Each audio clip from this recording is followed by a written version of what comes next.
It is time now to go inside out with SNY NBA insider Eamon Begley. And Ian, let's start at the end. As we just heard, Mike Brown didn't want to take a timeout because he didn't want to give the Heat a chance to set their defense. But could Deuce McBride and the Knicks have been a little bit more patient on that final possession?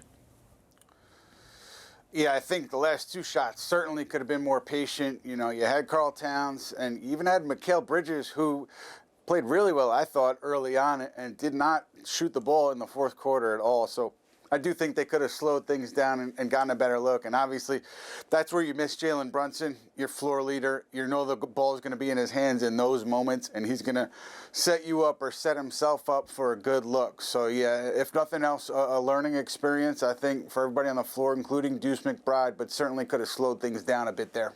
Obviously, as you mentioned, down two starters, no Brunson, no Anunoby in this one. But what have been the biggest issues for the Knicks so far on the road this season?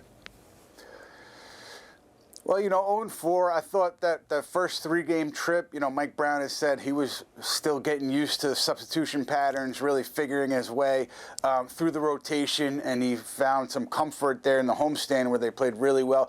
So I'm not sure I would connect those first three to this one. This one they probably win if they have Anunoby and Brunson. But still, you look at Mitchell Robinson, and you look at how he impacts the game in those limited minutes, and then you look at the Heat really taking control in the fourth quarter. I think it was an 18-5 run, something like that, where they really took control of the game. Mitchell Robinson's on the bench. So the idea that you didn't have Robinson there, I think, is significant. And Knicks continue to build his minutes up, they say, but to not have him for these key stretches, I think is tough. No doubt that was key in this one. All right, Knicks now head to Dallas. Jalen Brunson, of course, a former Maverick. Ian, what's the latest on his possible availability against his former team?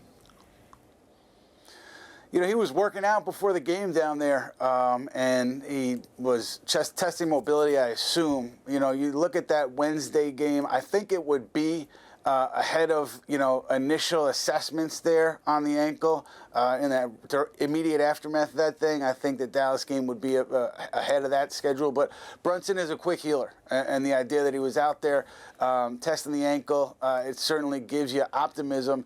You know, if not Wednesday, then soon thereafter, if things continue to progress in the way that they have been for Brunson and that ankle injury. It goes without saying they would love to have him get back on the court as soon as possible. Eamon Begley, thanks for joining us here on Honda Sports Night.